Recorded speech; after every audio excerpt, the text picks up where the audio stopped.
The creator of Red Dead Redemption has finally spoken, and the news isn't what fans were hoping for. Dan Houser, the writer behind Arthur Morgan and John Marston, has broken his silence on Red Dead Redemption 3, and his answer is bittersweet. If Arthur Morgan's story meant something to you, if Red Dead Redemption's ending still hurts, you need to hear this. Because yes, Red Dead Redemption 3 is real. It is coming, but it may look nothing like what you're expecting. So what's really happening here? Is the franchise coming to an end, or is it evolving into something new? Today, we're breaking down the interview, the leaks, and the timeline to uncover the truth behind Red Dead Redemption 3. Welcome back to the channel. I'm your host, Gwen. Let's start with the biggest name in the room.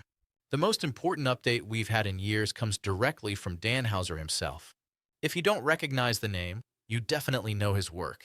Dan Houser was the co-founder of Rockstar Games and the lead writer behind Red Dead Redemption 1 and 2. Without him, there is no Arthur Morgan.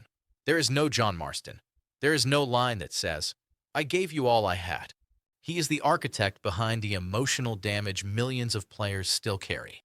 Dan Houser almost never does interviews. He's famously private. But recently, he sat down on the Lex Friedman podcast, and someone finally asked the question fans have been waiting years to hear. What's next for Red Dead Redemption? His answer was direct, and for many fans, painful. Dan Houser explained that the Red Dead Redemption saga, specifically the story of the Van der Linde gang, was always meant to be a complete two-game arc. In his mind, the downfall of the gang, seen through John's eyes in the first game and Arthur's in the second, is a finished story, a closed book. He believes that narrative loop is tight, complete, perfect. And he admitted that seeing Rockstar continue Red Dead without him makes him feel sad, comparing it to watching your child being raised by someone else. That's a terrifying thought. But listen carefully to what he's actually saying. Dan Houser is not saying Red Dead is dead.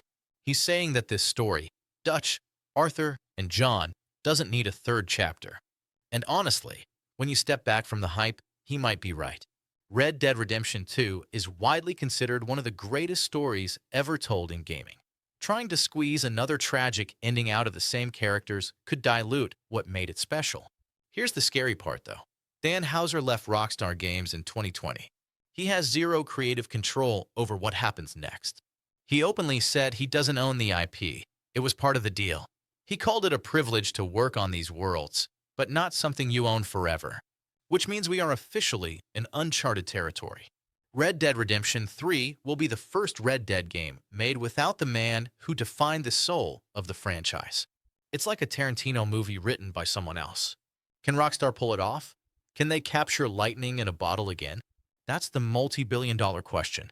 So if Dan Houser believes the story is done, does that mean Red Dead is finished? Absolutely not. This is where the corporate side steps in.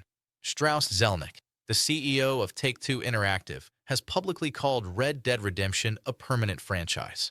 His exact words: he's placed Red Dead in the same category as James Bond and Grand Theft Auto, franchises that never truly end.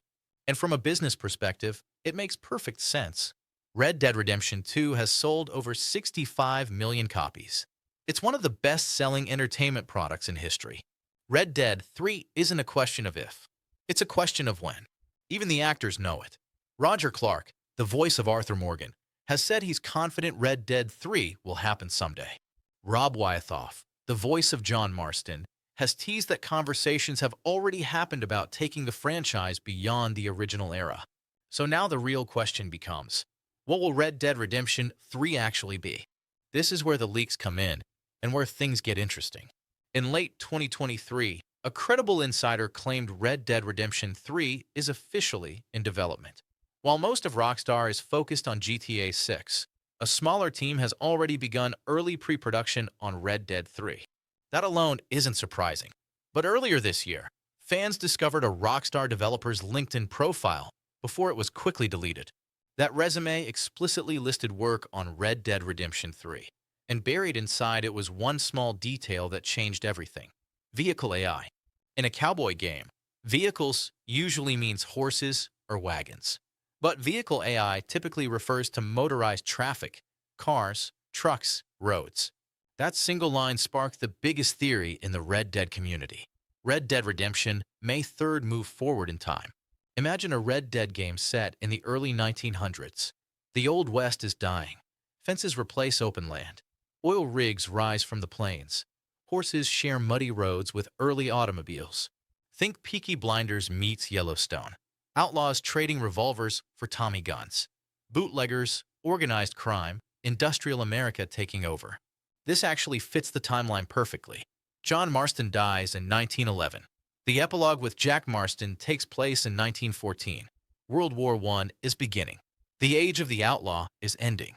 If Rockstar follows history forward, Red Dead Redemption 3 could follow Jack Marston into the 1920s, an outlaw in a world that no longer wants him. But here's the risk.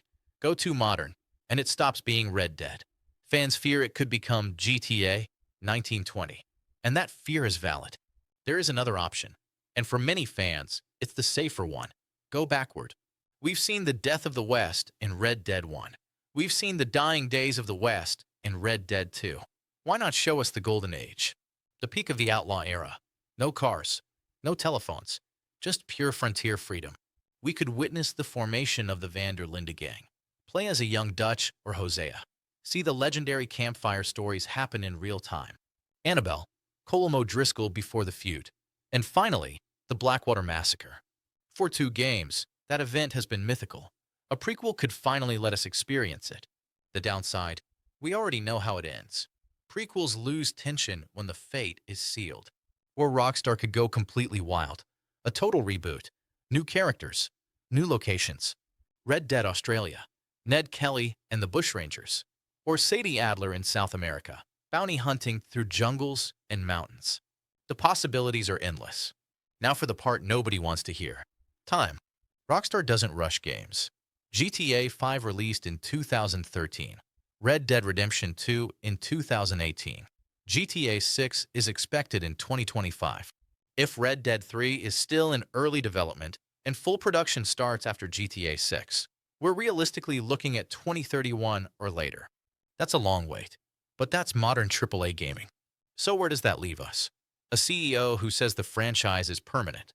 A creator who says the original story is finished. Leaks pointing toward a major evolution. And a release date somewhere in the next decade. Here's the bottom line. Red Dead Redemption 3 is coming. The wheels are already turning. It may not look like the Red Dead you remember. It may not have Dan Houser guiding it. But the soul of Red Dead, the exploration of freedom, violence, and the American spirit, is too valuable to disappear. Personally, I'm torn. Part of me wants a 1920s Jack Marston story. Another part just wants one more night around the campfire. Now I want to hear from you. If you were in charge of Rockstar, what would you choose? Option A, Jack Marston sequel. Option B, Young Dutch prequel. Option C, something entirely new. Drop your vote in the comments. And if you want to stay updated on GTA 6, Red Dead 3, and everything coming next, make sure to like, subscribe, and turn on notifications. Thanks for watching. Thanks for riding with me. I'll see you in the next one.